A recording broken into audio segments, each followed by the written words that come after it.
Millionaire notices bandage on his maid's face. What he did next shocked everyone. Daniel Harlow had everything.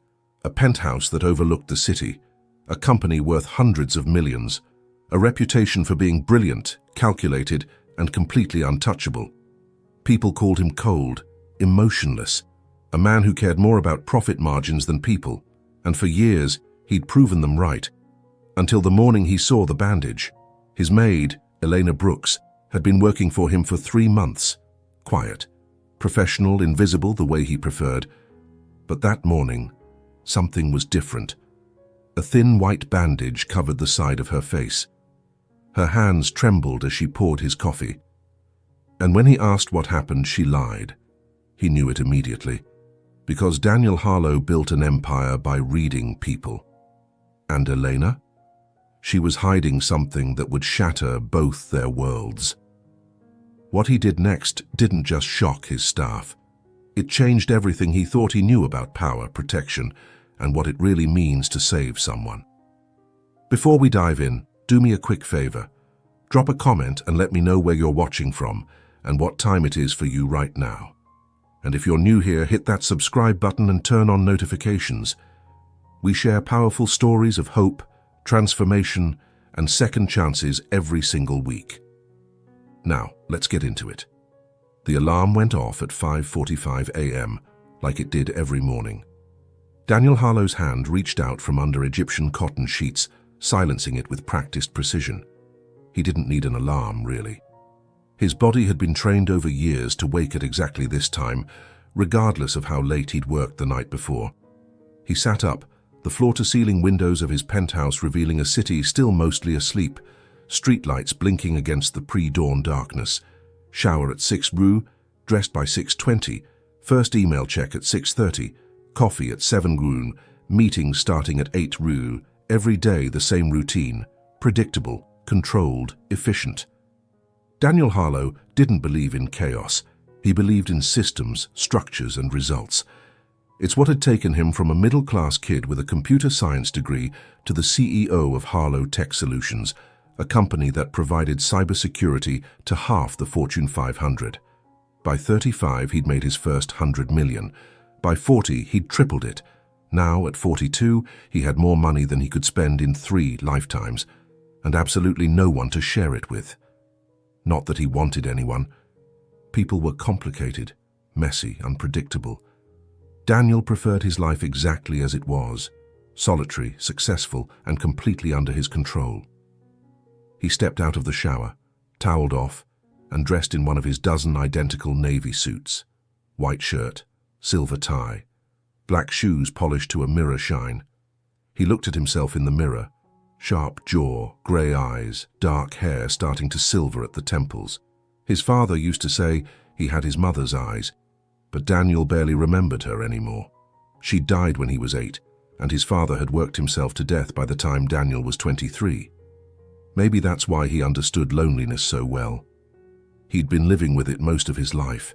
By 6:45, Daniel was seated at his home office, scanning through emails on his tablet, contracts to review, reports from department heads, an acquisition proposal that needed his attention. He made notes, fired off responses, delegated tasks.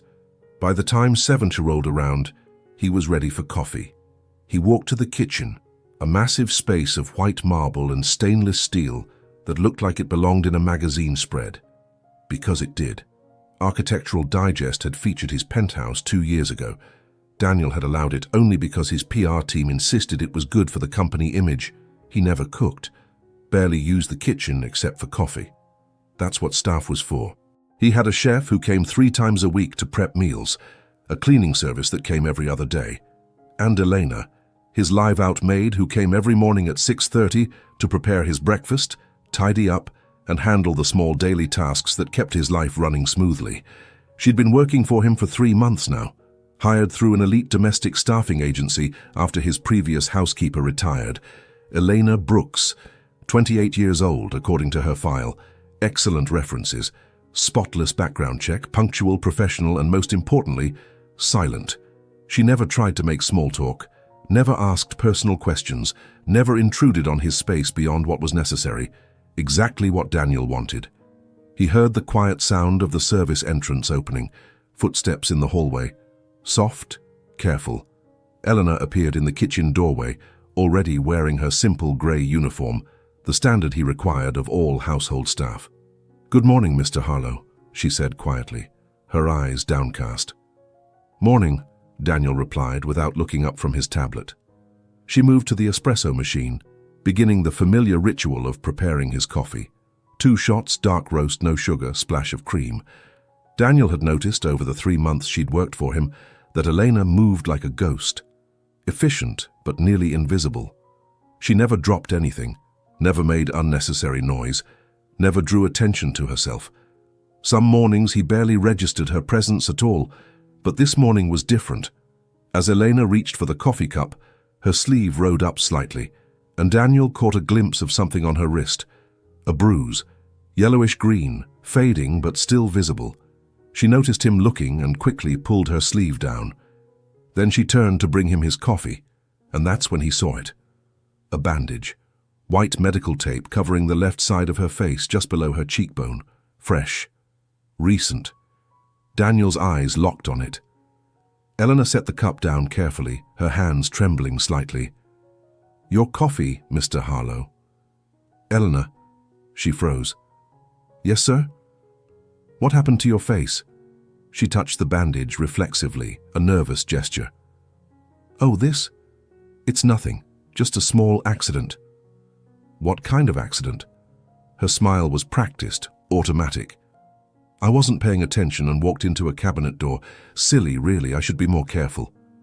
She turned to leave, but Daniel's voice stopped her. "That's the 3rd injury I've noticed in as many months." Elena turned back slowly, confusion and fear flickering across her features. "I'm sorry?" "6 weeks ago, you had a cut above your eyebrow. You said you slipped in the shower." Elena's face paled slightly. Yes, I remember. And a month before that, bruising on your wrist. You said you caught it in a door." The trembling in her hands intensified. "Mr. Harlow, I'm just clumsy. I've always been—" "I don't think you're clumsy at all," Daniel interrupted quietly. "I think you're very careful, too careful." Silence filled the kitchen. Eleanor wrapped her arms around herself, defensive.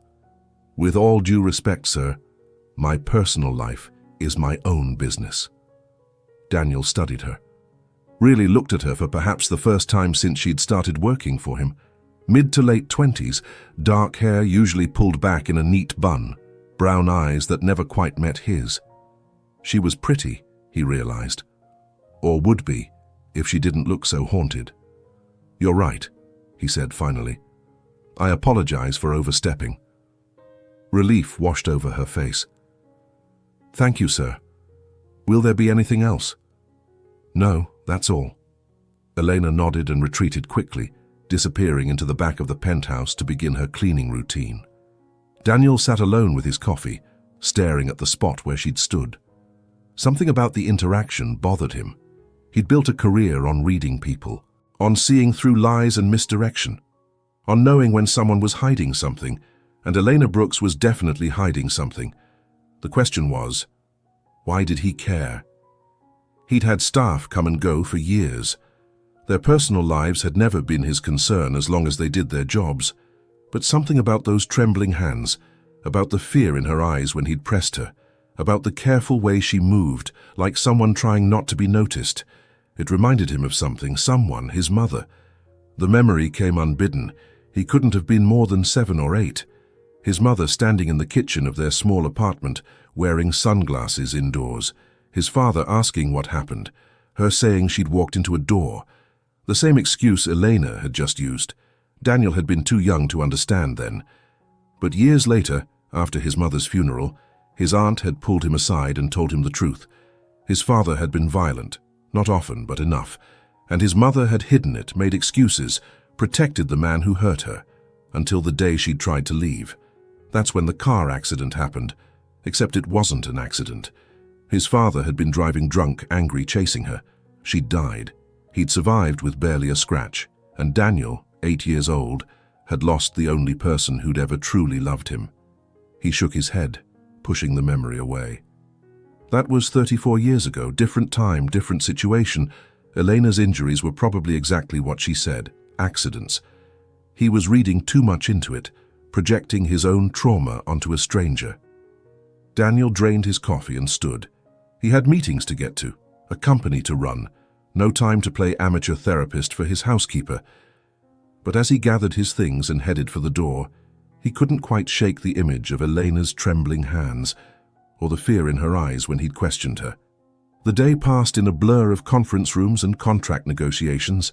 Daniel closed a $15 million deal before lunch, fired an underperforming VP before dinner, reviewed quarterly projections that showed another record-breaking year. All of it felt routine, mechanical, but his mind kept drifting back to that bandage. By the time he returned to his penthouse at 8 p.m., earlier than usual, Elena was long gone. Her shift ended at 2 every afternoon. The penthouse was spotless, as always, everything in its place. No trace of her except the faint smell of lemon cleaning solution. Daniel loosened his tie and poured himself a scotch. He stood by the windows looking out at the glittering city below. From this height, everything looked peaceful, orderly, but he knew better. Down there, in those thousands of lit windows, people were living messy, complicated lives, fighting, loving, hurting each other, and some, like his mother, were suffering in silence. He pulled out his phone and scrolled to his contacts, found the number for Richard Chen, his head of security. Richard had been with Harlow Tech for 8 years, former FBI, specialized in corporate espionage and executive protection, loyal, discreet, and very good at finding information people wanted to keep hidden. Daniel hesitated, his thumb hovering over the call button. This was crossing a line. Eleanor was his employee, not his business. But then he thought about those bruises, about the fear in her eyes, about his mother wearing sunglasses indoors. He pressed call. Richard answered on the second ring. "Mr. Harlow, everything all right? I need you to look into someone for me, quietly." "Of course. Who?" "Eleanor Brooks. She works for me as a housekeeper." There was a brief pause. "Is there a security concern, sir?" "I'm not sure yet. Just pull everything you can find. Background, employment history, current living situation, anything that seems unusual." "Understood. How soon do you need this?" "Tomorrow. I'll have it on your desk by noon." "Thank you, Richard. And Richard." "Yes, sir." "This stays between us. Always does, Mr. Harlow." Daniel ended the call and took a long sip of scotch. He told himself he was just being thorough, protecting his household, making sure there were no liabilities. But deep down he knew the truth. He was worried about her, about a woman he barely knew, a woman who'd served him coffee for 3 months without him ever really seeing her. And now that he had seen her, really seen her, he couldn't look away. The next morning, Daniel woke at the usual time. But instead of heading to his office after breakfast, he worked from home, waiting. When Elena arrived at 6:30, she seemed surprised to find him still there. "Mr. Harlow, I didn't realize you'd be home this morning." "Needed to catch up on some work," he said, not entirely a lie. She nodded and went about her routine.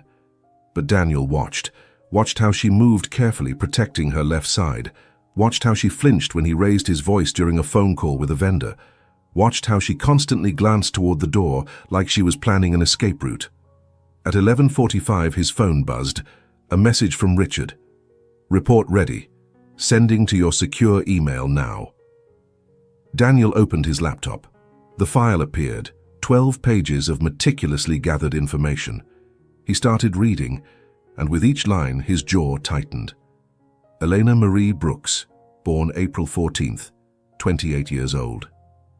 Parents, David and Linda Brooks, both deceased, car accident, June 2015. Education, Bachelor's in Fine Arts, Metropolitan University, graduated with honors. Employment history, various part-time positions, art gallery assistant, waitress, retail, currently employed by Elite Domestic Services Agency. So far, nothing unusual. Then he got to the next section. Current residence, 447 Brookside Apartments, Unit 3B. Rent, $200 a month. Lease under her name only. Police reports filed from this address in the last 18 months, 14. Daniel's blood ran cold. Noise complaints, 7. Domestic disturbance calls, 12. Restraining order filed against Marcus David Webb, age 32, former boyfriend. Order granted, March 15th. Violations of restraining order, 9 documented instances. Charges filed, 3 counts assault, 2 counts stalking, 1 count breaking and entering. Convictions, 0. Daniel scrolled faster, his heart pounding. Marcus Webb background, trust fund recipient. Father, Robert Webb, senior partner at Webb Associates law firm. Estimated family net worth, $60 million. Previous assault allegations, 4, from 3 different women, all charges dropped or settled out of court. The file included photos. Marcus Webb, tall, handsome in a practiced way, expensive suit, confident smile, the kind of man who'd learned early that money could make problems disappear, and Elena, police photos from the restraining order filing, bruised face, split lip, black eye. Daniel's hands clenched into fists. The final section detailed the most recent police call. Date: 3 days ago. Responding officers found Elena Brooks with facial lacerations. She declined medical transport. Stated injuries resulted from falling. No charges filed. 3 days ago. The same day the bandage appeared on her face. Daniel closed the laptop, his mind racing. Everything made sense now. The fear, the flinching, the long sleeves in summer, the careful, quiet way she moved through the world, trying not to be noticed. She wasn't clumsy. She was being hurt. Systematically. By a man who knew the system well enough to avoid consequences. Daniel stood, paced to the window, his reflection staring back at him. He'd spent his entire career dismantling corporate predators, men who abused power, manipulated systems, hurt people, and walked away clean. He knew exactly what Marcus Webb was, and he knew exactly what Elena was living through. The question was, what was he going to do about it? She wasn't his responsibility, wasn't his family, wasn't even really his employee. She worked for the agency, not directly for him. He could do nothing, pretend he'd never seen the file, let her handle her own problems. But then he thought about his mother, about how no one had helped her, how everyone had looked the other way, how she died alone and afraid because the people who could have intervened chose not to get involved. Daniel had been 8 years old and powerless, but he wasn't 8 anymore, and he wasn't powerless. He pulled out his phone and called Richard again. "I need a full security detail," Daniel said without preamble. "Discreet surveillance on Elena Brooks, 24 hours. I want to know everywhere she goes, everyone she interacts with, and especially if Marcus Webb comes anywhere near her."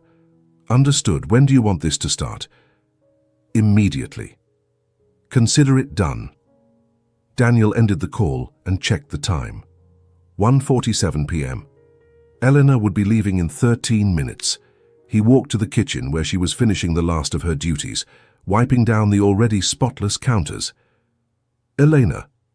She startled slightly, then turned. "Yes, Mr. Harlow?" He studied her face, the bandage still there, her eyes tired, dark circles beneath them. "I wanted to ask you something."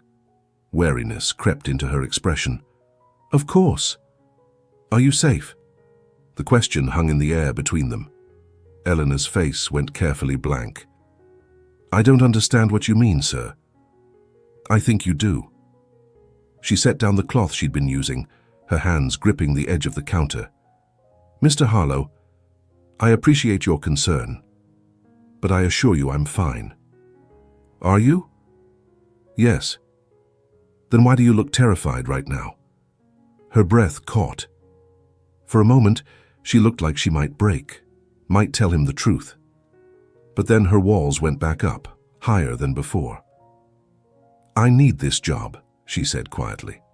"Please don't let my personal issues interfere. I promise they won't affect my work." "That's not what I'm worried about." "Then what are you worried about?" Daniel took a careful step closer. I'm worried that someone is hurting you, and that you're too afraid to ask for help. Tears welled in Elena's eyes, but she blinked them back furiously. Even if that were true, what would you do? Call the police? I've done that. File reports? I've done that too. Get a restraining order? Already have one. Her voice cracked. The system doesn't work for people like me, Mr. Harlow. It works for people like him. People with money and lawyers and connections. Then we find another way. There is no other way. She grabbed her bag, slinging it over her shoulder. I'm sorry. I need to go. Elena, wait. But she was already heading for the door, moving fast. Daniel followed her into the hallway. At least let me arrange a car for you. Let my driver take you home. She stopped, turning back. Why? Why do you suddenly care? The question was raw, honest. Daniel met her eyes. Because I know what it looks like when someone is drowning and everyone around them pretends not to notice. And I'm tired of being one of those people. Something shifted in Elena's expression. Not trust, exactly, but maybe the smallest crack in her armor. I take the bus, she said finally. Same route every day, I'll be fine. The bus puts you in public spaces, predictable patterns. That makes you vulnerable. How do you know that? Daniel hesitated, realizing he'd revealed too much. I know about Marcus Webb. Eleanor's face went pale. How? Did you investigate me? I needed to understand why you were getting hurt. You had no right. Her voice rose, anger cutting through the fear. No right to dig into my life without permission. You're right. I didn't. And I apologize. But Elena, this man has violated a restraining order 9 times. He's assaulted you repeatedly, and he's gotten away with it because his father's law firm makes charges disappear. Elena's hands were shaking now, her breathing rapid. You don't understand. If he finds out you know, if he thinks I told someone with resources to actually do something, he'll... She cut herself off, wrapping her arms around herself. He'll what? Daniel pressed gently. He'll kill me, she whispered. He's told me exactly what he'll do if I ever try to really leave him, if I ever get anyone powerful involved. He has contacts everywhere, police, lawyers, judges. He'll make it look like an accident, and no one will question it. The words hit Daniel like a physical blow. Then we make sure that doesn't happen. Eleanor laughed, a bitter, broken sound. How? You're a tech CEO, not a miracle worker. No, but I have resources, money, lawyers who are better than his father's, security professionals who can keep you safe. And what do you want in return? The question was laced with cynicism and exhausted resignation. Daniel understood immediately what she was implying. Nothing, he said firmly. I'm not that kind of man, Elena. I'm offering help because it's the right thing to do, not because I expect anything from you. She stared at him, searching his face for deception. Why should I trust you? I barely know you. You shouldn't trust me, Daniel admitted. Not yet. But you can verify everything I'm telling you. My reputation is public record. My company employs 1,500 people, many of them women. Ask anyone who's worked for me if I've ever acted inappropriately or with ulterior motives. Elena was silent for a long moment. What are you proposing? Let me provide security, a safe place to stay, legal representation that can actually hold Marcus accountable. He'll never stop. Even if you scare him off temporarily, he'll wait. He's patient when he needs to be. Then we don't scare him off. We remove him permanently, legally. How? Daniel pulled out his phone, scrolling through the file Richard had sent. According to this, you're not the only woman he's hurt. There are 4 others with allegations. What if we found them? Convinced them to come forward together? Strength in numbers, multiple victims, multiple testimonies. That's harder to make disappear even with expensive lawyers. Eleanor's eyes widened. You'd do that? For someone you barely know? I told you, I'm tired of standing by and doing nothing. She looked down at her hands, at the fading bruise on her wrist. When she looked back up, there were tears streaming down her face. Okay, she whispered. Okay. Have you ever witnessed someone being hurt and wished you could do more? Drop a comment and let us know. And if this story is resonating with you, please hit that like button. Within 2 hours, Daniel had mobilized his entire network. Richard assembled a 4-person security team, 2 for active protection, 2 for surveillance. Daniel's personal attorney, Catherine Reynolds, one of the best family law and domestic violence specialists in the state, was on a conference call within 30 minutes. And Daniel's real estate agent was locating secure temporary housing options. Elena sat in Daniel's home office, overwhelmed by the sudden flurry of activity happening around her. "This is too much," she said for the 10th time. "I can't afford any of this." "You're not paying for it," Daniel replied, not looking up from his laptop where he was reviewing security protocols. "But I can't just accept—" "Elena." He finally looked at her. "How much do you make working for the agency?" She hesitated. $18 an hour, about 30 hours a week. "So roughly $27,000 a year." She nodded. "Marcus makes that in interest every month from his trust fund. His father's law firm bills $400 an hour. The attorney they'd put on his defense probably costs more than you make in a year." He leaned forward. "This isn't charity. This is leveling a playing field that's been tilted against you from the beginning. Let me do this." Elena wiped her eyes. "I don't know how I'll ever repay you. I don't want repayment. I want you safe, that's all." Catherine Reynolds appeared on the laptop screen via video call.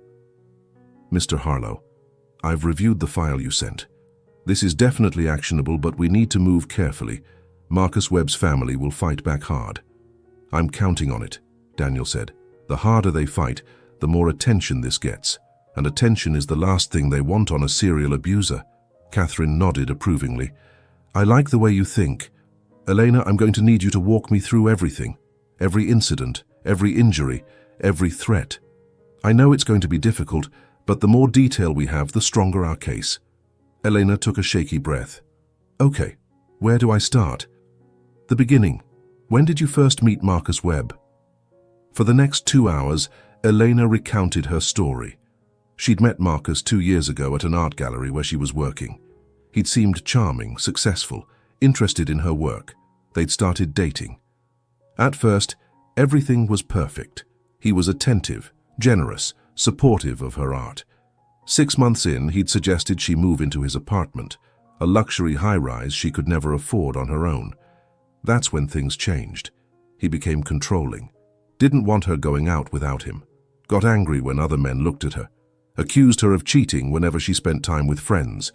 The first time he hit her, he'd apologized profusely, cried, bought her expensive gifts, promised it would never happen again. But it did, again and again. And each time the apologies became shorter, the violence more severe.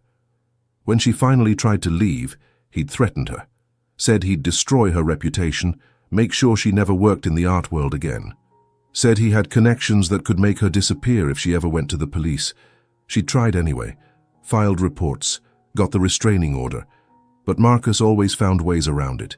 He'd show up at her work, forcing her to quit, show up at her apartment, the cheap place she'd moved to after leaving his.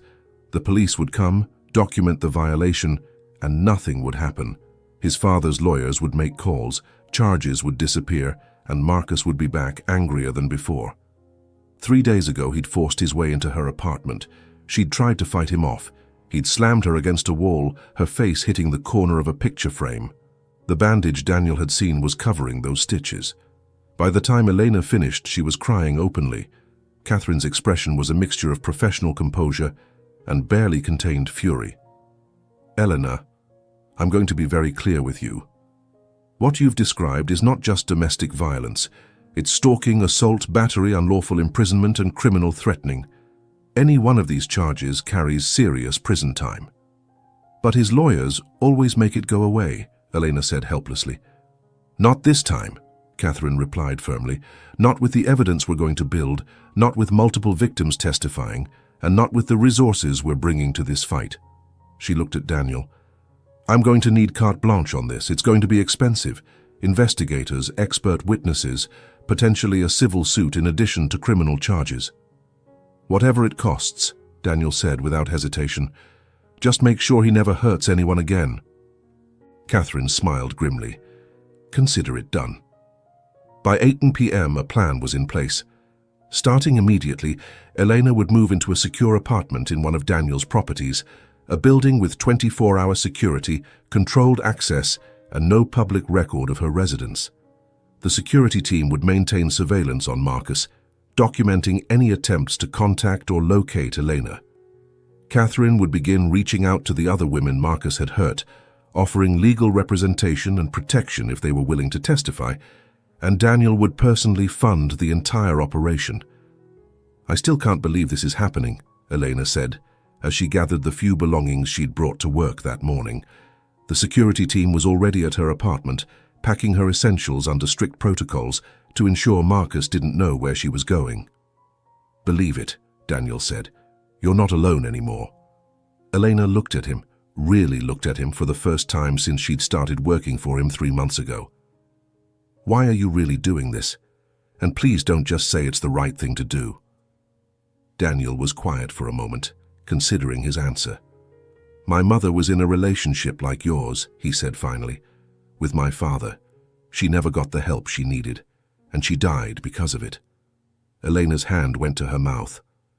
"I'm so sorry. I was 8 years old, powerless. I couldn't protect her." He met Elena's eyes. "But I'm not 8 anymore, and I'm not powerless. So when I see someone suffering the way she did, I have a choice. I can look away like everyone else did, or I can use every resource I have to make sure the story ends differently this time." Elena's eyes filled with fresh tears. "Thank you," she whispered. "Thank you for seeing me, for caring, for doing something. Thank you for trusting me enough to let me help." That night, Elena moved into her new apartment. It was small but beautiful, modern, clean, safe. The security team showed her the protocols, panic buttons in every room, cameras covering all entrances, a direct line to the security office, and a promise that someone was watching, always. For the first time in 2 years, Elena locked her door and didn't feel afraid. She walked through the apartment, touching the walls, the furniture, the windows that overlooked a quiet street. Then she sat on the bed and cried, not from fear or pain, but from relief, from hope, from the overwhelming realization that maybe, just maybe, she was going to survive this. Meanwhile, across the city, Daniel sat in his penthouse, staring at a photograph Richard had included in the file. Eleanor's police photo from the restraining order filing. Her face bruised and broken, her eyes empty. He set the photo down and made a silent promise. Marcus Webb would answer for what he'd done, not just to Eleanor, to all of them. And Daniel Harlow would make sure of it. The next morning, Daniel woke earlier than usual. Not because of his alarm, but because his mind wouldn't stop racing. He'd spent half the night reviewing Catherine's legal strategy, reading psychological profiles of abusers, and trying to understand the system that had failed Elena so completely. By 6 a.m., he was already on his 3rd cup of coffee when his phone buzzed. Richard Chen. "We have a problem." Daniel's jaw tightened. What kind of problem? Marcus Webb showed up at Elena's old apartment at 5:47 this morning, pounded on the door for 20 minutes. When he realized she wasn't there, he kicked it in. "Tell me the team got it on video. Every second, high definition. Audio too." He was screaming threats loud enough to wake half the building. "Good. Send everything to Catherine immediately. That's another restraining order violation, plus breaking and entering, plus criminal threatening. Already done, but there's more." Daniel waited. After he left her apartment, he went to Elite Domestic Services, the agency Elena works for, demanded to know where she was assigned. The office manager refused to give out that information. Daniel's blood ran cold. He knows she works for me. Not yet. The manager didn't break. But he's persistent. It's only a matter of time before he figures it out. Then we need to move faster. What's our surveillance showing? He's spiraling. Made 6 calls to his father's law firm in the last hour. Went to 3 different locations where Elena used to work. He's looking for her everywhere. Keep eyes on him. I want to know everywhere he goes, everyone he talks to. Understood. Daniel ended the call and immediately dialed Catherine. She answered on the first ring, sounding wide awake despite the early hour. I saw Richard's footage. This is exactly what we needed. How soon can we move? I've already drafted an emergency motion for a more restrictive order, no contact whatsoever, GPS monitoring, the works. I'm filing it this morning. But Daniel, you need to understand something. What? Once we escalate this, Marcus is going to realize someone with serious resources is protecting Elena. That's going to enrage him. Men like him don't respond well to losing control. Are you saying we shouldn't push? No. I'm saying we need to be prepared for him to push back. Hard. Let him. The more he acts out, the more evidence we collect. Agreed. But in the meantime, Elena needs to stay completely out of sight. No going to her old apartment. No contact with former co-workers. Nothing that gives him a trail to follow. She's secure. I'll make sure she stays that way. Good. I'll call you after the hearing. Daniel spent the next hour pacing his penthouse, trying to focus on work and failing completely. His CFO had sent 3 urgent emails about a board meeting. His head of development needed sign-off on a new product launch. His assistant had a list of 17 calls he needed to return. All of it felt meaningless compared to what was happening with Eleanor. At 8:30, his private elevator chimed. He frowned. No one had access to his penthouse except security, and Eleanor stepped out, looking uncertain and exhausted. "I'm sorry," she said immediately. "I know I'm not supposed to be here, but I didn't know where else to go." "What happened? Are you okay?" "I'm fine. I couldn't stay in that apartment another minute. It's beautiful and safe, but it feels like a cage. And I keep thinking about Marcus breaking into my place, destroying my things. And She wrapped her arms around herself. I needed to feel useful, to do something normal. Daniel understood immediately. "You want to work." "I know it's stupid.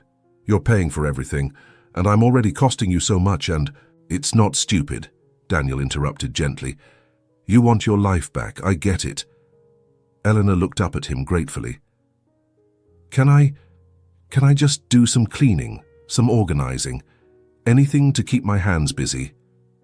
Daniel considered this. Having Elena here actually made sense from a security standpoint. His building had the best protection in the city, and if it helped her feel less powerless, less like a victim— "On one condition," he said. "Anything. You stop calling yourself my maid. As of today, you work directly for me, not the agency. And your role is whatever we need it to be." Eleanor blinked in surprise. "I don't understand." "I'm offering you a real job, Eleanor, with real pay, benefits, security, not cleaning. Though if that's what helps right now, fine, but I've seen your resume. You have a degree in fine arts. You're educated, intelligent, creative." He gestured around the penthouse. "Help me make this place feel less like a museum and more like a home. You choose art, redesign spaces, whatever you think it needs. And when you're ready, maybe help with the company. We sponsor arts programs, cultural initiatives. I could use someone with your background." Elena's eyes filled with tears. "Why are you doing this?" "Because you deserve a chance to rebuild, and because I meant what I said. I'm not doing this for gratitude or repayment. I'm doing it because it's right." She nodded, unable to speak. Daniel gave her a moment, then said gently, "There's something else you should know. Marcus went to your apartment this morning, broke down the door." Eleanor's face went pale. Did they arrest him?" "Not yet. But Catherine's filing emergency motions as we speak, and we have everything on video. Every violation, every threat. We're building an airtight case. He's going to be so angry. Let him be angry. The more he loses control, the more he proves exactly what kind of person he is." Elena sank onto the sofa, her hands shaking.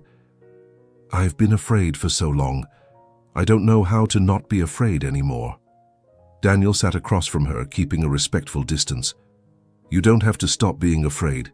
Fear is smart right now, but you also don't have to be afraid alone." "I've been alone since my parents died," Elena said quietly. "I thought Marcus would fill that emptiness. Instead, he just made it worse. How long ago did you lose them?" 9 years. Car accident. Drunk driver ran a red light." Daniel's chest tightened with recognition. "I'm sorry. I know what that kind of loss feels like.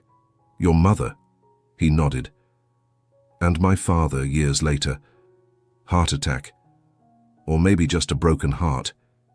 He never recovered from losing her. They sat in shared silence, two people who understood the weight of grief.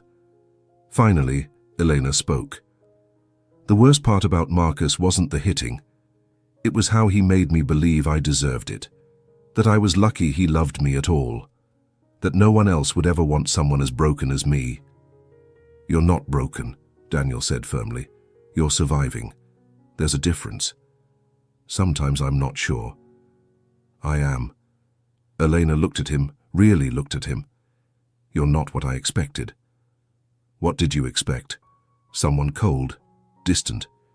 You have that reputation, you know. Daniel smiled slightly. I've earned it.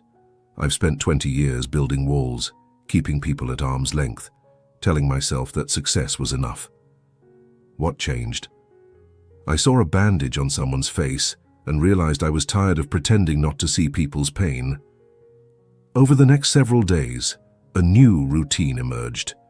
Elena would arrive at Daniel's penthouse each morning, not as a maid, but as something else. A collaborator, maybe. A friend. She started small, rearranging furniture, suggesting warmer lighting, bringing in plants that made the sterile space feel alive. Daniel was surprised by how much he enjoyed the changes, how the penthouse started feeling less like a showroom and more like a place someone actually lived. They'd have coffee together in the mornings, talk about art, music, books. Elena gradually opened up about her life before Marcus, her dreams of becoming an artist, the gallery shows she'd hoped to have, the life that had been stolen from her. And Daniel found himself sharing things he'd never told anyone, about the loneliness of success, about the guilt he carried over his mother, about the fear that he'd spent so long building an empire that he'd forgotten how to build a life. Meanwhile, Catherine's legal offensive was moving forward aggressively. The emergency protective order was granted. Marcus was now prohibited from going within 500 feet of Elena, her workplace, or any known associates. GPS monitoring was mandated, and Catherine had successfully located 2 of the 4 other women Marcus had hurt. Both agreed to testify.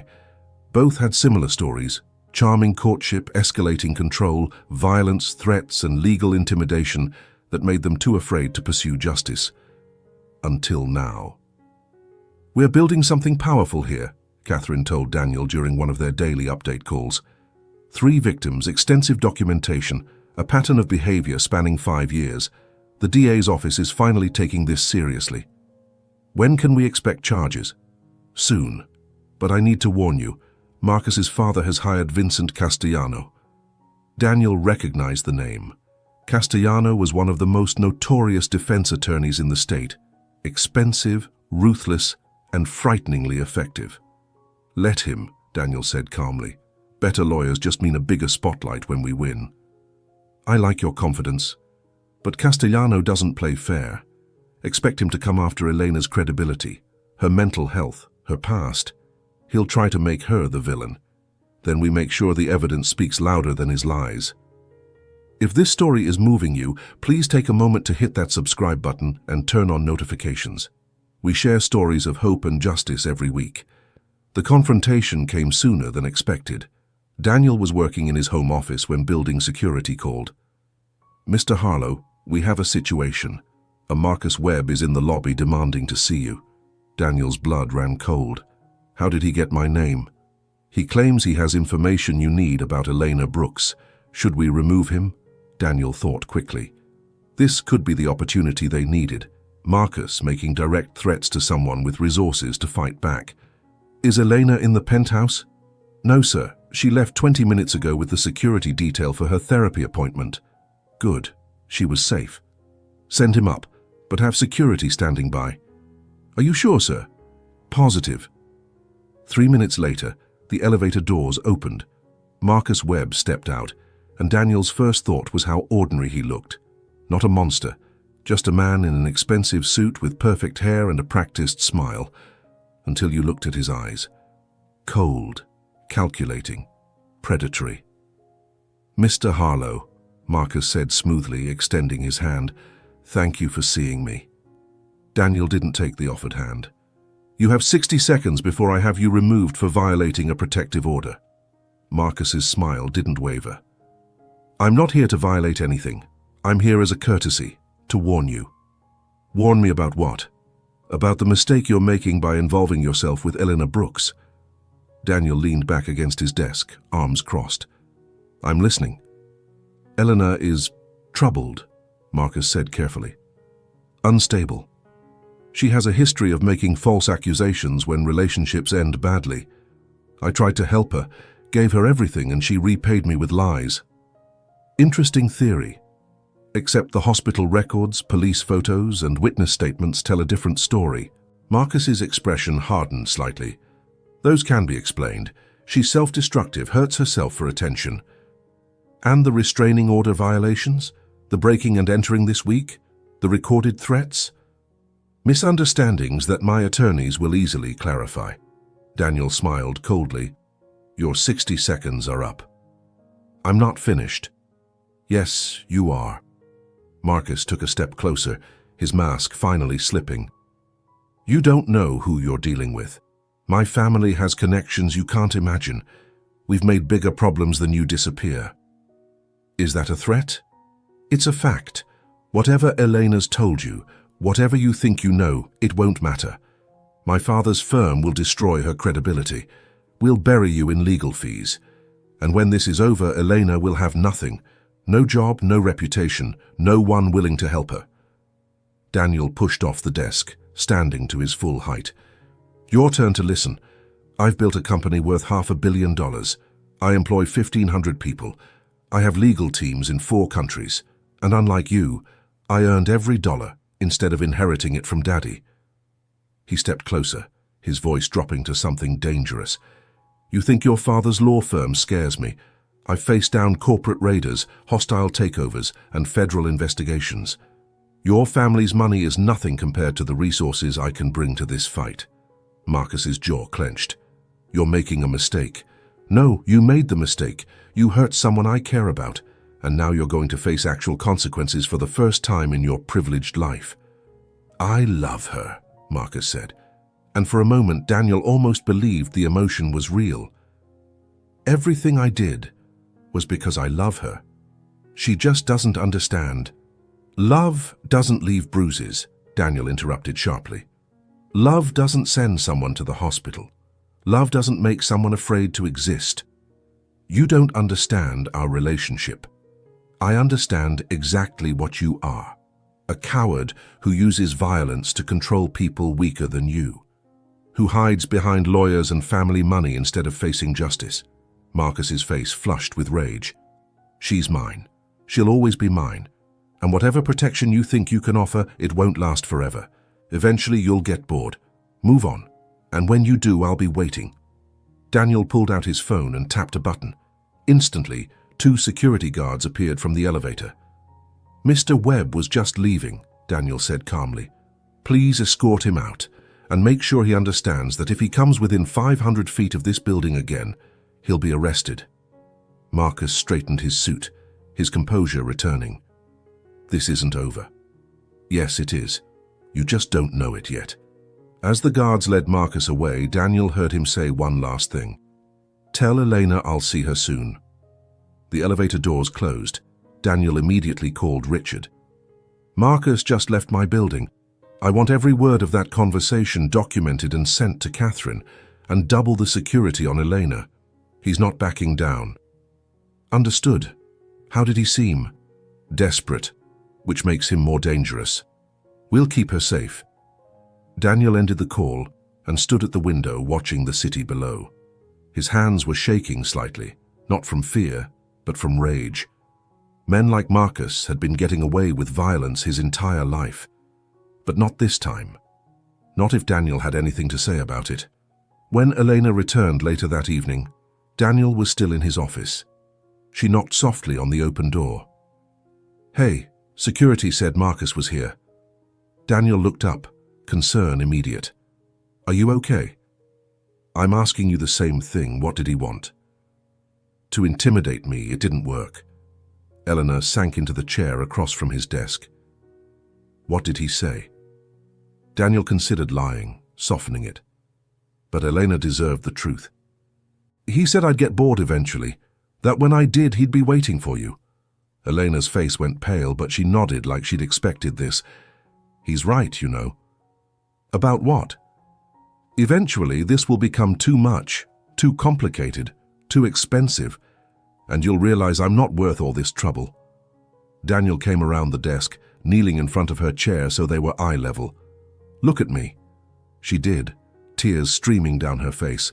You are worth every dollar, every hour, every resource I'm putting into this, not because I pity you, not because I'm trying to be a hero, but because you're a human being who deserves to live without fear. You barely know me. I know enough. I know you're strong, talented, kind, that you've survived something that would have broken most people, that you wake up every day and choose to keep going, even when it would be easier to give up. He took her hands gently. And I know that Marcus Webb is a coward who preys on people's vulnerabilities, who uses love as a weapon, who mistakes control for affection. He told me he loved me, Elena whispered. Even while he was hurting me, he'd say he loved me, and part of me believed him, believed that's what love looked like. That's not love, Daniel said firmly. Love is respect, trust, safety. It's wanting the best for someone even when it's inconvenient for you. What Marcus did, what he's still trying to do, that's ownership, possession, and it has nothing to do with love. Elena closed her eyes, more tears falling.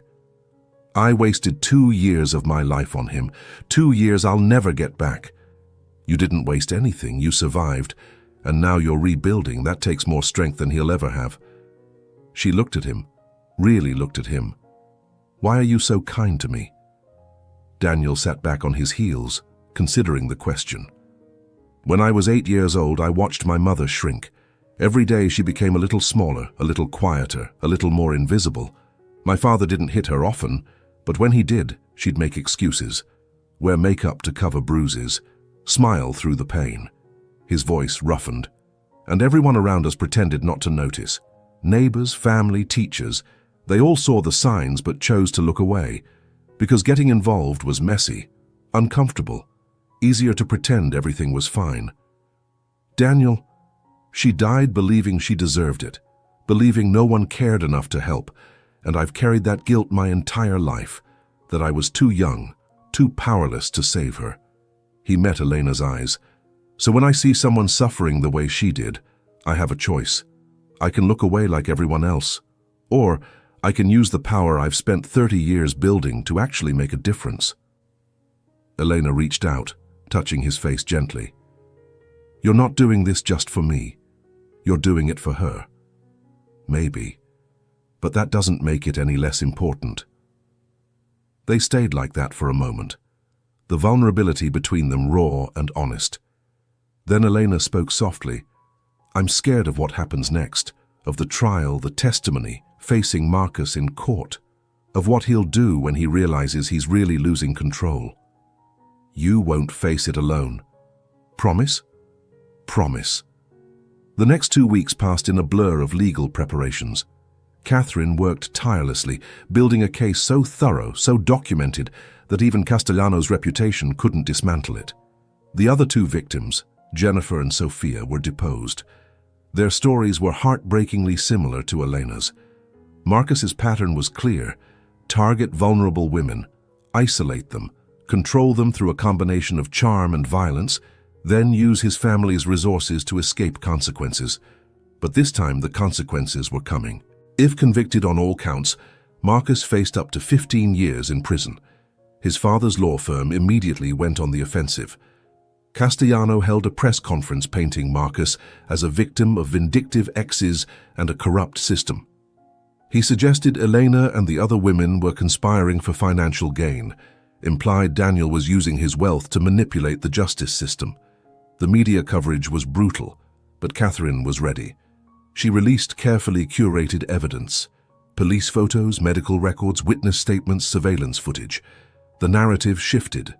Public opinion, which had been neutral, began turning against Marcus. Domestic violence advocacy groups took up Elena's cause. Other women started coming forward with their own stories about Marcus, Not enough for criminal charges, but enough to establish a pattern that was impossible to ignore. And through it all, Elena stayed strong. She attended therapy 3 times a week, worked with Daniel during the days, slowly transforming his cold penthouse into a warm, lived-in space. Began painting again, something she hadn't done in 2 years. Her art was raw, painful, beautiful. Canvases filled with shattered glass and mended cracks, darkness breaking into light, cages with open doors. Daniel watched her create, fascinated by the way she turned trauma into something transcendent.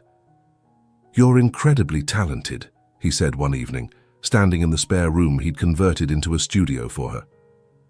Eleanor looked up from a canvas she'd been working on, a woman made of broken mirrors, each piece reflecting a different version of herself. "It's therapeutic, putting the pain somewhere outside myself. Have you thought about showing these? A gallery exhibition?" She laughed bitterly. No gallery would show work by a woman who's been all over the news as a domestic violence victim. It's not exactly marketable. "I disagree. I think people need to see this, need to understand what survival looks like." Eleanor set down her brush. "You really believe that?" "I know it. In fact, I have a proposal. I'm almost afraid to ask." Daniel smiled. Harlow Tech sponsors several cultural initiatives. One of them is the Metropolitan Gallery downtown. They have a space for emerging artists. I'd like to sponsor your first solo exhibition." Elena's eyes widened. "Daniel, I can't let you do that. You've already done so much." "I'm not offering charity. I'm offering you a platform. What you do with it is up to you." She stared at him, overwhelmed. "I don't know what to say." "Say yes." Eleanor looked at her paintings, all the pain and fear and survival rendered in color and texture. "Yes," she whispered. "Yes." The preliminary hearing was scheduled for a Tuesday morning. Elena wore a simple navy dress, her hair pulled back, minimal makeup. Catherine had coached her extensively on courtroom demeanor, what to expect, how to handle cross-examination. Daniel wasn't allowed in the courtroom. He wasn't family, and his presence might be seen as intimidation. But he waited outside, along with Richard and a team of security. Inside, Eleanor sat at the prosecution's table, her hands folded tightly in her lap. Across the aisle, Marcus sat with Castellano and 2 junior attorneys. He looked confident, relaxed, like this was an inconvenience rather than a reckoning. When Elena walked in, he smiled at her. Not a threatening smile, a loving one. The kind of smile that used to make her feel special. Now it just made her feel sick. The judge entered, and the proceeding began. Castellano moved to dismiss all charges, arguing insufficient evidence and suggesting this was a case of mutual combat between partners, not criminal assault. Catherine countered with a binder 3 inches thick. Police reports, medical records, photographs, witness statements, surveillance footage, expert testimony on domestic violence patterns. The judge listened to both sides, reviewed the evidence and made her ruling. Motion to dismiss is denied. There is sufficient evidence to proceed to trial. Bail is set at $1 million, and the defendant will maintain GPS monitoring and abide by all protective orders. Marcus's confident expression finally cracked. Castellano whispered urgently in his ear, but the damage was done.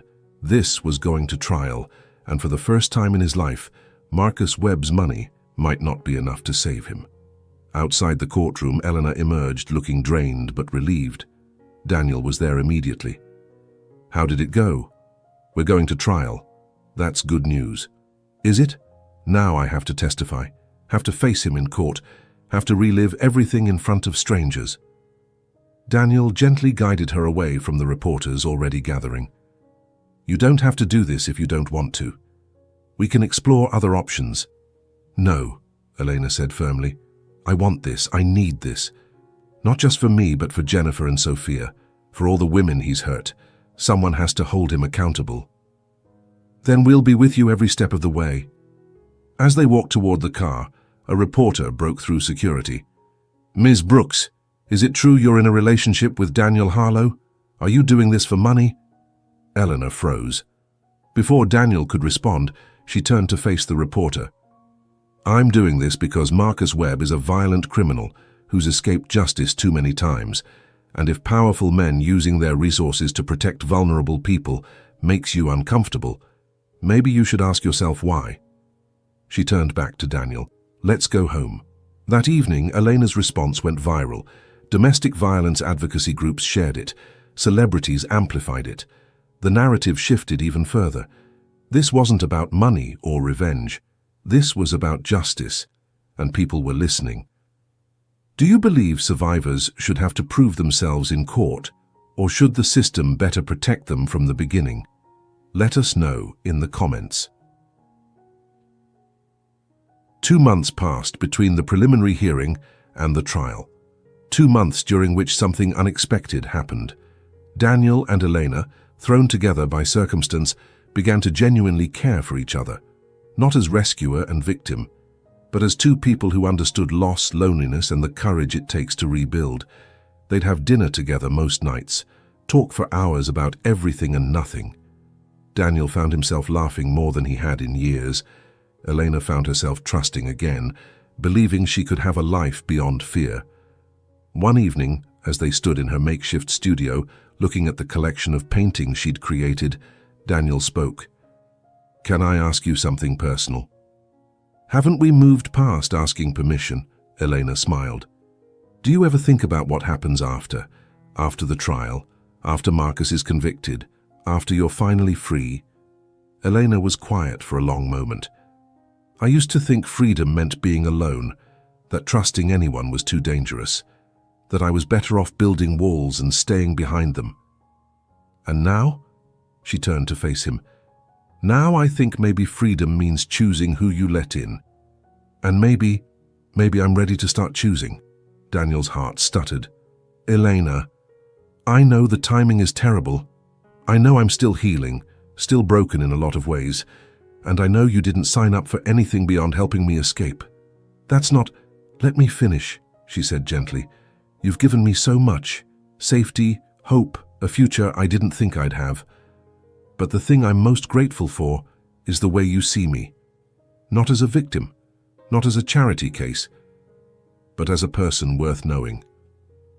She took a breath. "And I'd like to keep being someone you know, after all this is over. If you want that too."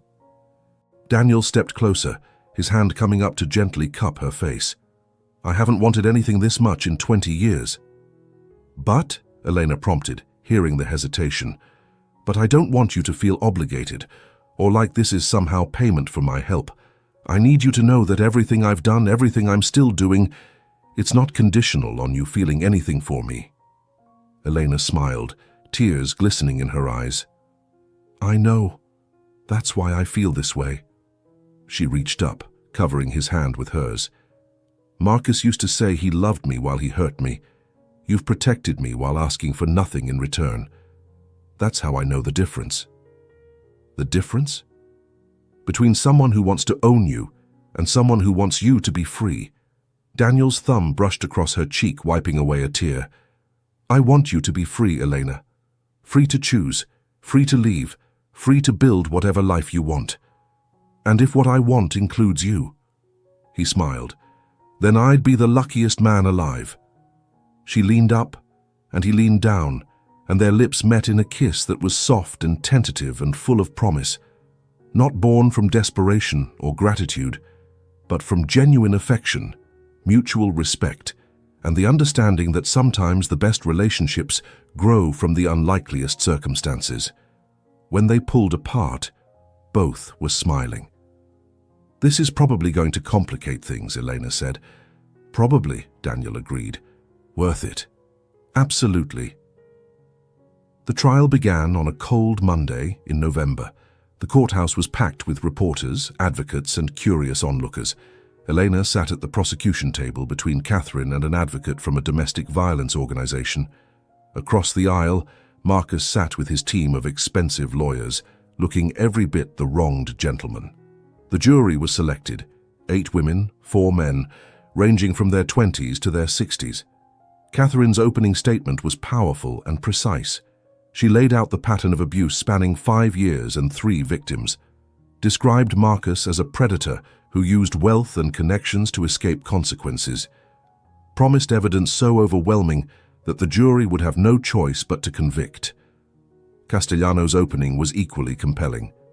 He painted Marcus as a devoted boyfriend who'd tried to help unstable women, suggested that Elena and the others were motivated by money and revenge, implied that Daniel's involvement proved this was really about a wealthy man trying to steal another man's girlfriend.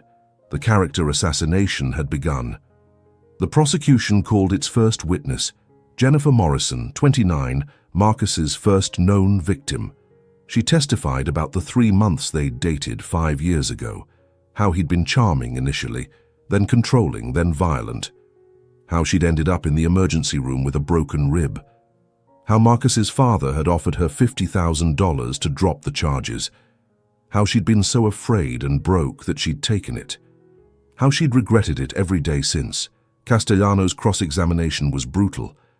He brought up her financial struggles, implied she'd fabricated the injury for money, suggested she was now testifying out of jealousy that Marcus had moved on. Jennifer held firm, her voice shaking but steady. He broke my rib because I tried to leave. The money didn't heal that, and no amount of victim blaming will change what he did. The second witness was Sophia Chen, 26. Her story was eerily similar.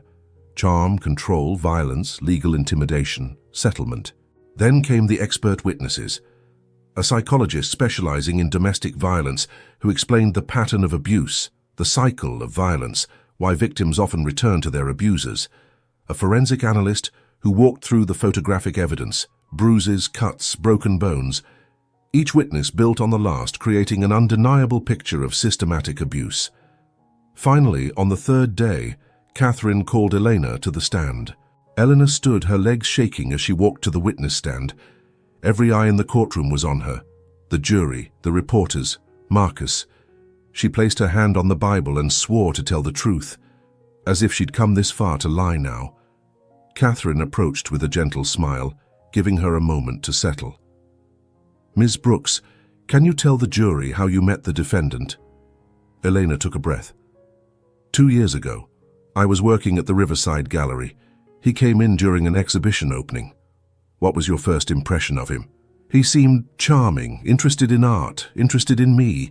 He asked intelligent questions about the pieces, complimented my knowledge. It felt nice to be seen that way. When did you start dating? About a week later. He asked me to dinner. I said yes.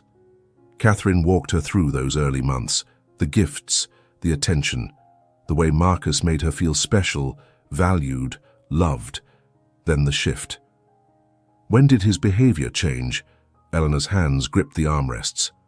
About 6 months in, he suggested I move into his apartment, said it would be easier, that we'd save money. I thought it meant he was serious about us. What happened after you moved in? At first, nothing. Then small things started. He didn't like when I went out with friends, said they were a bad influence. He'd get upset if I talked to male colleagues, accused me of flirting when I was just being professional. Did you recognize these as warning signs? Not at first. He'd apologize, bring flowers, say he was just worried about losing me. I thought it meant he loved me. Catherine paused, letting the jury absorb this. When did the violence begin? Elena's voice dropped. 8 months after we moved in together. I got home late from work. There'd been an emergency at the gallery. He was furious, said I should have called, that I was disrespecting him. What did he do? He grabbed my arm hard, left bruises. Then he pushed me against the wall and screamed in my face for 20 minutes. What happened after? He cried, said he was sorry, that he'd never do it again, that he just loved me so much it made him crazy. I believed him. But it did happen again. Yes. How many times would you estimate Marcus assaulted you during your relationship? Elena closed her eyes. I stopped counting after 30. A murmur went through the courtroom. The judge gavelled for silence. Catherine continued, walking Elena through incident after incident. The time Marcus broke her phone because she'd gotten a text from a male friend. The time he locked her in the apartment for 3 days because she'd talked about getting her own place. The time he choked her until she nearly passed out because dinner wasn't ready when he got home. Each story was more horrifying than the last, and through it all, Eleanor's voice remained steady. She'd survived this. She could survive telling it. "Why didn't you leave sooner?" Catherine asked. It was a question victims always faced, and Catherine was getting ahead of the defense. "I tried, multiple times, but Marcus would threaten me, said he'd destroy my reputation, make sure I never worked in the art world again, said he had connections in the police department that no one would believe me." "Did you believe those threats?" "Yes. Because whenever I did try to report him, nothing happened. Officers would come, see his expensive apartment, his charming smile, his lawyer father's business card, and they'd tell me it looked like a mutual argument, that maybe we both just needed to calm down." "When did you finally manage to leave?" 10 months ago. I waited until he was out of town for work. Took only what I could carry, got my own apartment across town." "How did Marcus react?" "He was furious. Started showing up at my work, my apartment, places I'd go. The gallery had to fire me because his constant presence was disrupting business." "Is that when you got the restraining order?" "Yes. But it didn't stop him. He'd find ways around it, send people to deliver messages, show up just far enough away that it technically wasn't a violation. Make sure I knew he was watching." Catherine approached the evidence table and picked up a photograph. "I'm showing you Exhibit 24. Can you identify what this is?" Eleanor's face paled. "That's me. 3 days before Mr. Harlow helped me, after Marcus broke into my apartment." The photograph showed Eleanor's face, swollen, bruised, a gash across her cheekbone that would later require the bandage Daniel had noticed. Several jury members looked visibly disturbed. "Can you tell the jury what happened that night?" "I came home from work. Marcus was inside waiting. He'd picked the lock. He was angry that I'd been avoiding him, that I wouldn't answer his calls. He grabbed me, slammed me against the wall. My face hit the corner of a picture frame." Elena's voice cracked, but she continued. "He said if I ever tried to really get away, if I ever got anyone with real power involved, he'd kill me. Make it look like an accident. And no one would question it because his family would make sure of that." "Did you believe him?" "Yes. Because by then I'd seen what his family could do, how charges disappeared, how his father's lawyers could make anything go away." Catherine nodded solemnly. "No further questions, Your Honor." Castellano stood, his expression sympathetic but predatory. "Ms. Brooks, isn't it true that you and Mr. Webb had a volatile relationship, that both of you said and did things you regretted?" "No. I tried to leave. He wouldn't let me." "But you stayed for 18 months. If it was so terrible, why stay?" Elena met his eyes. "Because I was afraid. Because he'd isolated me from friends and family. Because I had no money and nowhere to go. Because the few times I did try to leave, the system failed me. Or perhaps because you enjoyed the lifestyle he provided, the expensive apartment, the gifts, the access to high society. I would have lived in a cardboard box if it meant being safe." Castellano smiled thinly. "Let's talk about Daniel Harlow. When did you first meet him?" 3 months before I left Marcus. The agency I work for placed me at his residence." "And when did your relationship with Mr. Harlow become romantic?" Catherine stood. "Objection. Relevance. Your Honor, the defense contends this entire case is motivated by Ms. Brooks's desire to replace one wealthy boyfriend with another." The judge considered.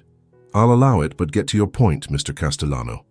Ms. Brooks, are you currently in a romantic relationship with Daniel Harlow?" Elena hesitated. They'd known this would come up, had discussed how to answer.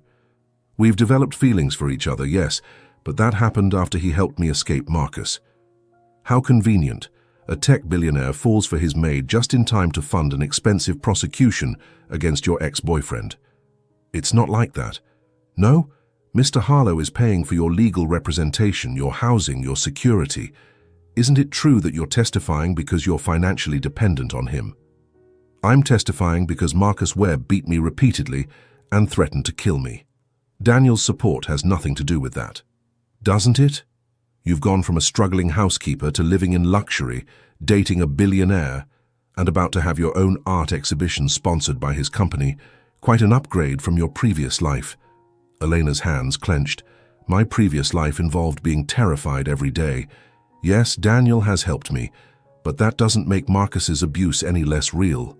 Or perhaps, Castellano suggested smoothly, you saw an opportunity. A wealthy, lonely man who could give you everything Marcus couldn't, and all you had to do was convince him you were a victim. That's not true, isn't it? You admit you lied to Mr. Harlow initially about your injuries. You admit you hid the truth. Doesn't that establish a pattern of deception? I was protecting myself, or protecting a narrative that would get you what you wanted. Catherine stood again. Objection. Counsel is badgering the witness. Sustained. Mr. Castellano, move on. But the damage was done. The seed of doubt had been planted. Castellano spent another 30 minutes trying to dismantle Elena's credibility, brought up every inconsistency in her police reports, every time she'd returned to Marcus after leaving, every moment she'd defended him to friends who'd expressed concern.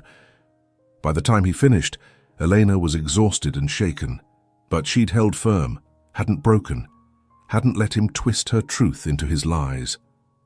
As she stepped down from the stand, her eyes found Daniel in the gallery. He'd been allowed in for her testimony. His expression was proud, supportive, furious at what Castellano had put her through. She gave him a small nod. I'm okay. We're okay. The prosecution rested its case. Now it was the defense's turn.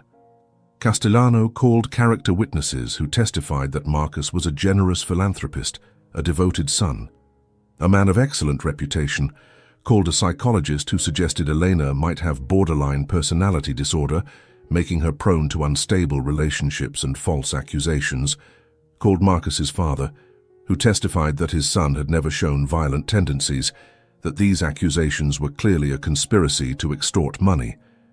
But Catherine dismantled each witness methodically, showed that the character witnesses had financial ties to the Webb family, demonstrated that the psychologist had never actually examined Eleanor and was basing his opinion on speculation, pointed out that Marcus's father had a vested interest in protecting his son's reputation and freedom.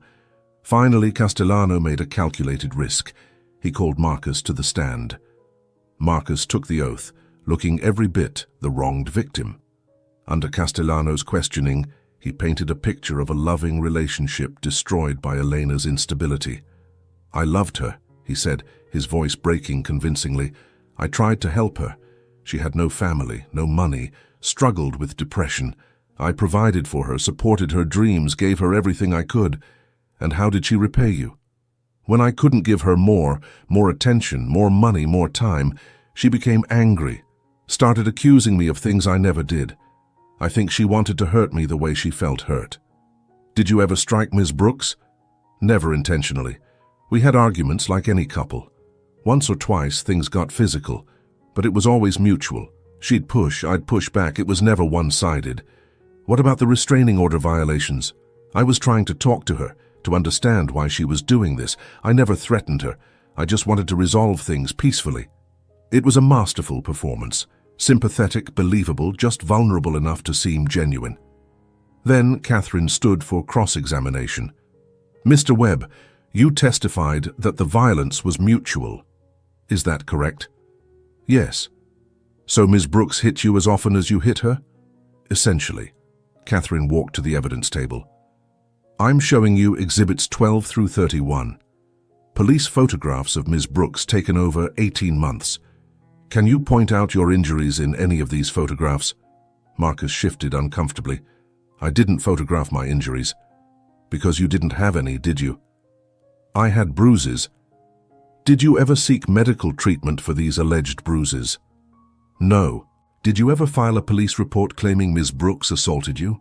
No, because I was trying to protect her, or because you were never injured at all, because this wasn't mutual combat. It was you systematically abusing someone smaller and weaker than yourself. That's not true. Catherine picked up another document. You testified you never intentionally struck Ms. Brooks. But in a text message from April 17th, admitted as Exhibit 42, you wrote, and I quote, "You made me so angry I had to hit you. Next time don't push me that far." Is that your text? Marcus's jaw tightened. It was taken out of context. Yes or no? Did you send that text? Yes, and in a voicemail from June 3rd, you told Ms. Brooks, "If you ever try to leave me again, I'll make sure you regret it." Did you leave that message? I was upset. Did you leave it? Yes. Catherine approached the witness stand, her voice hardening. Mr. Webb, you violated the restraining order 9 times. You broke into Ms. Brooks's apartment 3 days before this trial began. You've threatened her repeatedly. Do you deny any of that? I was trying to reconcile. You broke into her home at 2 a.m. and assaulted her. That's not reconciliation, that's stalking and assault. I love her. The outburst echoed through the courtroom. Marcus realized his mistake immediately, but it was too late. Catherine had cracked his composure. Love doesn't terrorize, Mr. Webb. Love doesn't injure. Love doesn't threaten to kill. I never said that. Didn't you? According to Ms. Brooks's testimony, you explicitly told her you'd kill her and make it look like an accident if she got anyone powerful involved. Do you deny saying that? Marcus's face flushed with rage.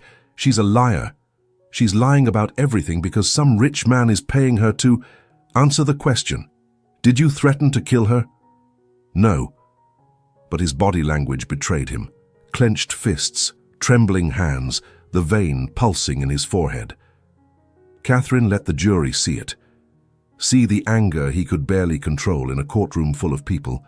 Imagine what he was capable of behind closed doors. No further questions. Closing arguments were passionate on both sides. Castellano painted Marcus as a victim of a vindictive woman and a wealthy man's crusade. Catherine painted him as a predator who'd finally met someone he couldn't intimidate into silence. The jury deliberated for 6 hours. When they returned, Elena sat at the prosecution table, Daniel directly behind her in the gallery, his hand resting supportively on her shoulder. Has the jury reached a verdict? We have, Your Honor. On the charge of assault in the first degree, how do you find?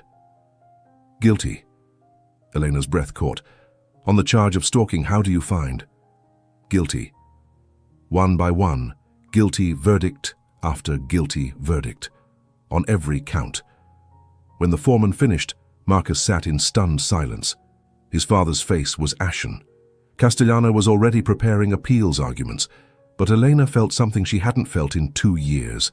Relief, vindication, freedom. If this story has moved you, please subscribe and share it. Survivors everywhere need to know that justice is possible, that they're not alone, that their voices matter. Sentencing came 3 weeks later. The judge, a woman in her 60s with sharp eyes and no tolerance for abusers, didn't mince words. Mr. Webb, you've shown no remorse for your actions. You've used your privilege and resources to avoid consequences for years. You've hurt multiple women and destroyed their sense of safety and self-worth. She looked directly at him. This court will not allow that to continue. On all counts combined, I sentence you to 12 years in state prison, followed by 5 years supervised probation. You are prohibited from contacting any of your victims for life. If you violate this order upon your release, you will serve the maximum penalty. The gavel fell. Marcus was led away in handcuffs, finally stripped of the power he'd wielded for so long. As Elena walked out of the courthouse, reporters swarmed, but this time she didn't hide. She stood at the microphone with Catherine beside her. To every survivor watching this, you are not alone. Your story matters. Your pain is real, and there are people who will fight for you if you find the courage to ask for help. Her voice strengthened. I was lucky I found someone who cared enough to help, but not everyone has that. So we need to change the system. Make it easier for survivors to be believed, harder for abusers to escape consequences. Create a world where no one has to be as afraid as I was. She looked directly into the camera. If you're in danger, reach out. Tell someone. Keep telling people until someone listens. Because you deserve to be safe, you deserve to be free, and you deserve a life without fear. The press conference went viral. Within days, Elena became a symbol for domestic violence survivors everywhere. Her story sparked conversations, policy discussions, demands for legal reform. 3 months after the trial, Elena stood in the Metropolitan Gallery, surrounded by her paintings.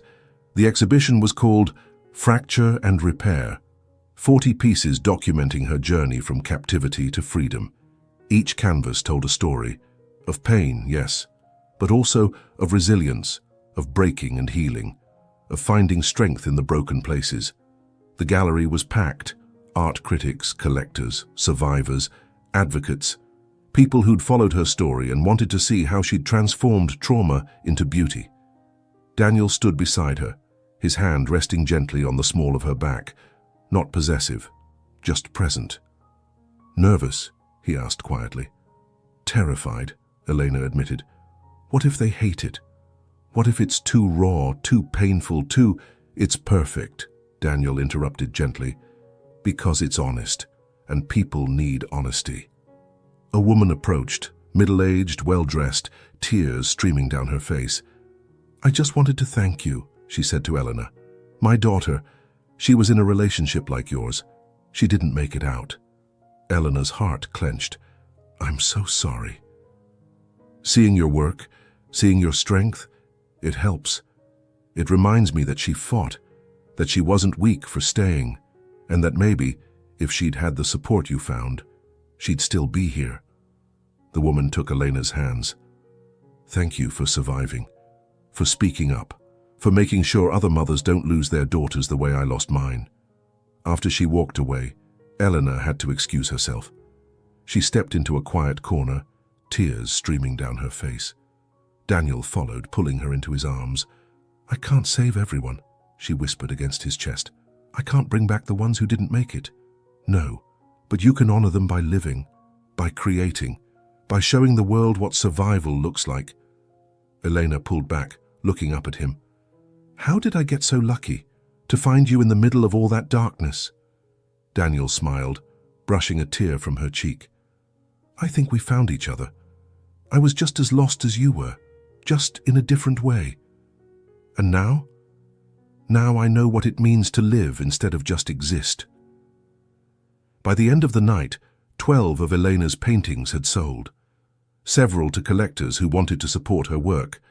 3 to organizations that worked with domestic violence survivors.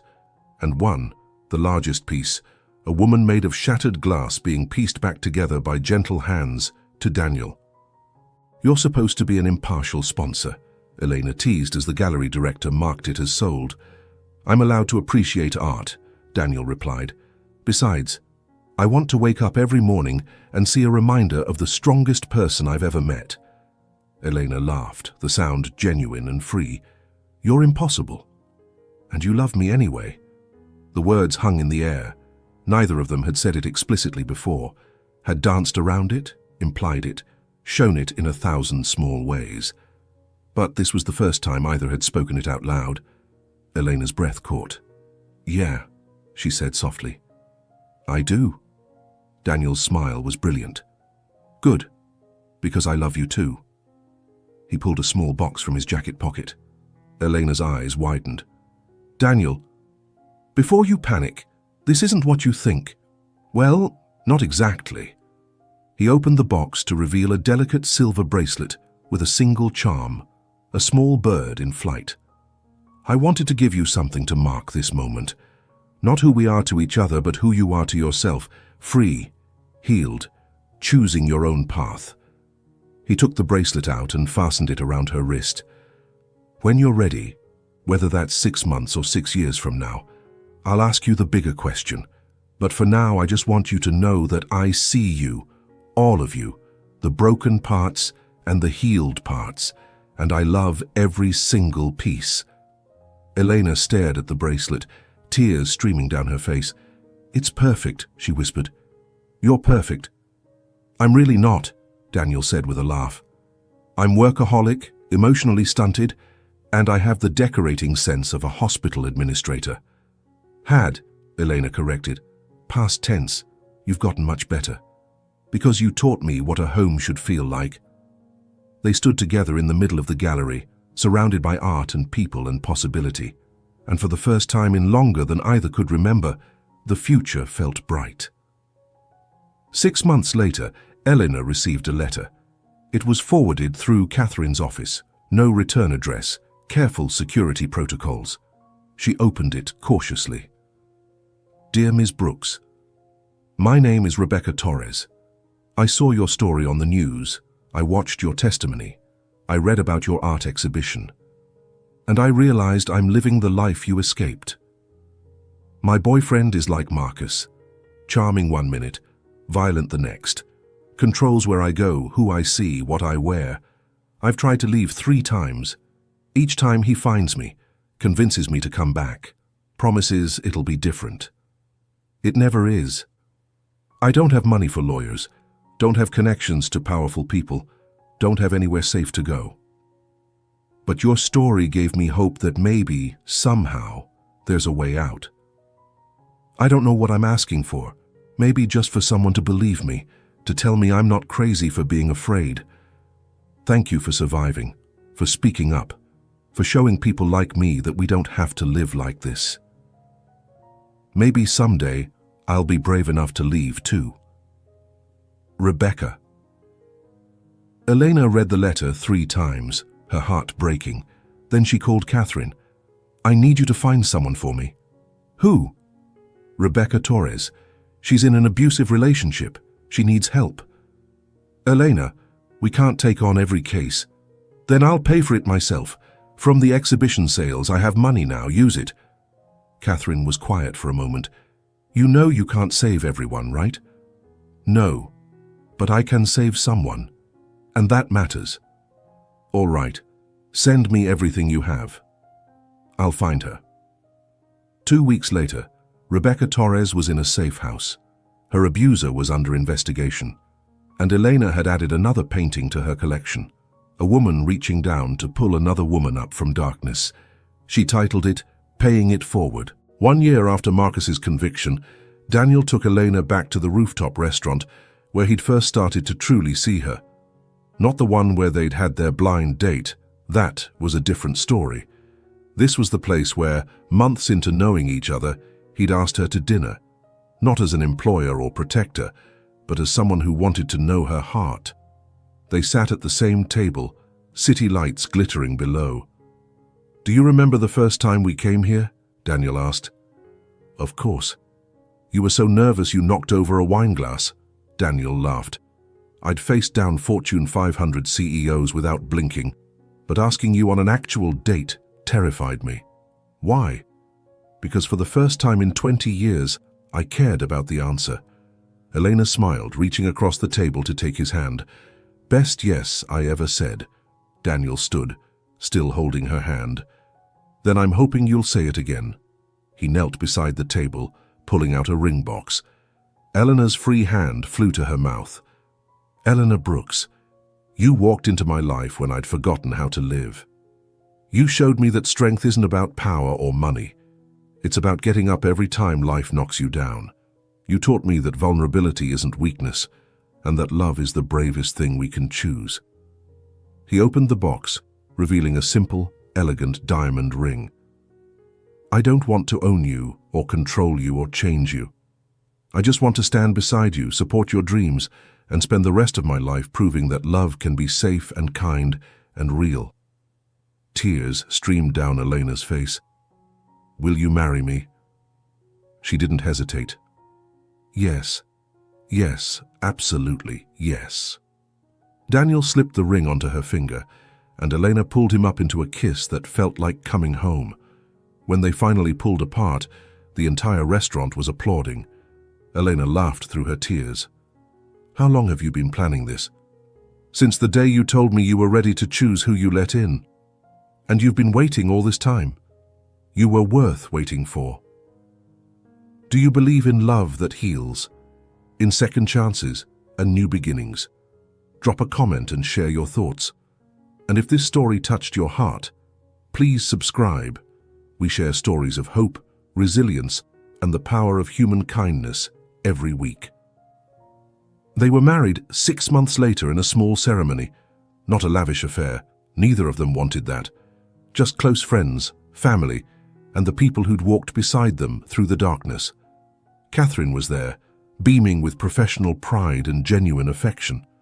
Richard and his security team, who'd become unlikely friends. Jennifer and Sophia, the other survivors who'd found their own paths to healing. And Rebecca Torres, who'd escaped her abuser and was now volunteering at a domestic violence shelter. Emma, Elena's younger sister, who Daniel had helped track down after years of separation, stood as maid of honor, crying happy tears. As Daniel and Elena exchanged vows, they promised not just to love each other, but to use their story to help others, to advocate for survivors, to change the systems that had failed so many, to turn their pain into purpose. 5 years later, the Harlow Foundation had become one of the leading organizations supporting domestic violence survivors. They funded safe houses, legal representation, therapy, job training, and emergency assistance. They'd helped over 3,000 women escape abusive relationships, helped secure convictions against 127 abusers, changed legislation in 4 states.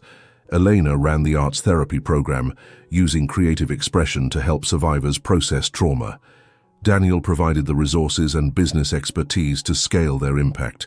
Together they built something that mattered, something that lasted, something that transformed their own pain into hope for countless others.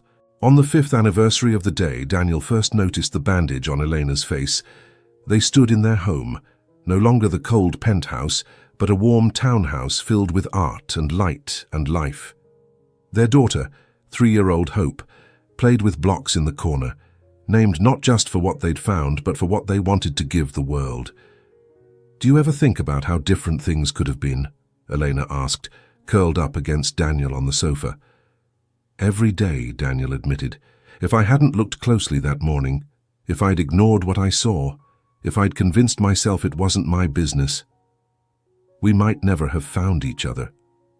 Or you might have found another way out. You're stronger than you give yourself credit for." Elena smiled. "Maybe. But I'm glad I didn't have to do it alone." She looked at the bracelet still on her wrist, the bird in flight, then at her wedding ring, then at their daughter, who would grow up knowing that love meant safety, respect, and choice. "We did good, didn't we?" Elena said softly. "We did," Daniel agreed. "And we're not done yet." Because every week more letters came, more Rebeccas reaching out, more women who'd seen Elena's story and found courage they didn't know they had, and every time Elena and Daniel showed up, with resources, support, protection, and the message that had saved them both. You are not alone. Your pain is real, and there is a way out. Years later, when Hope was old enough to understand, Eleanor told her the story, not to scare her, but to teach her. "Daddy saw me when I was invisible," Eleanor explained. "And instead of looking away, he chose to help. That's what good people do. They see suffering and they act." "Were you scared, Mommy?" "So scared. But I found courage because someone believed me.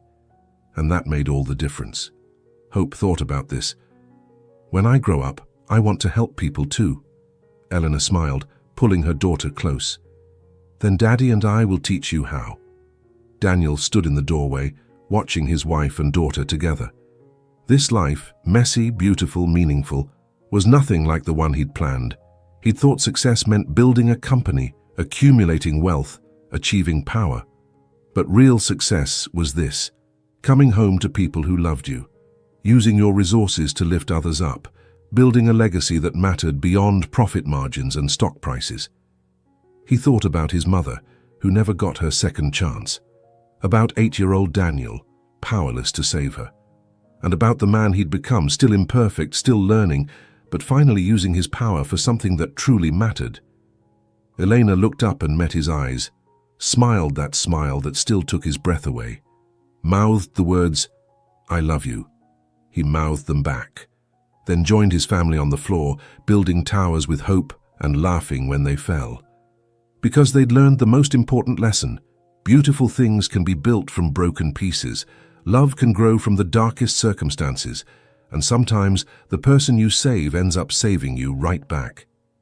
If this story moved you, changed you, or gave you hope, please share it. Subscribe for more stories that matter. And remember, kindness changes lives.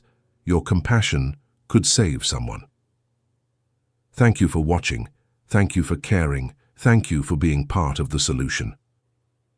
Until next time, Choose courage, choose compassion, and never stop believing that people are worth saving.